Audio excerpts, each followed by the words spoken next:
Alors, je ne sais pas pourquoi, mais j'ai l'impression que vous êtes passé à côté de ce petit livre génial. Il est tout récent, mais peut-être que vous l'avez pas vu passer.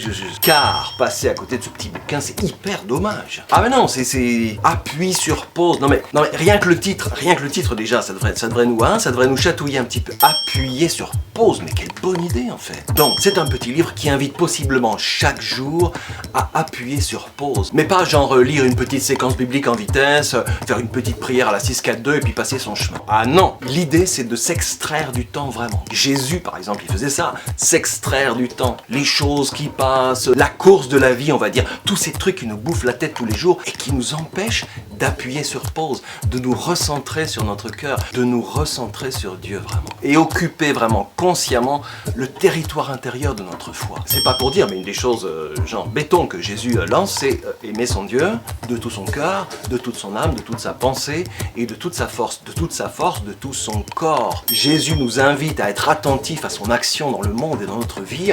La méditation est un merveilleux moyen de le faire. Les 150 méditations de ce livre peuvent être utilisées comme un guide de prière pour chaque jour. Découvre cette forme-là de méditation et de prière et observe comment Dieu agit dans ta vie. Apprends à méditer dans la prière en bougeant, en restant assis, en restant couché et même pourquoi pas en cuisinant, pendant une promenade en forêt, assis sur une chaise dans la cuisine, assis sur un banc au fond du jardin. Méditation, c'est pas un petit peu rien du tout. C'est la plénitude de la prière, de tout ton cœur, de toute ton âme, de toute ta pensée, de toute ta force, de tout ton corps, littéralement. Pour appuyer sur pause, qu'est-ce qu'il faut faire? Ce petit livre génial dans une main et une Bible géniale dans l'autre main. Je dis celle-ci parce qu'elle est géniale, objectivement, mais ça peut être la tienne, la vôtre. Il y a plusieurs, ça peut être celle-ci aussi, ou ça peut être celle-là. Non, je sais, j'ai déjà dit celle-là, mais je sais pourquoi je le dis. Appuie sur pause et investir le territoire de la prière, mais en profondeur, en plénitude. Prendre le temps vraiment chaque jour de...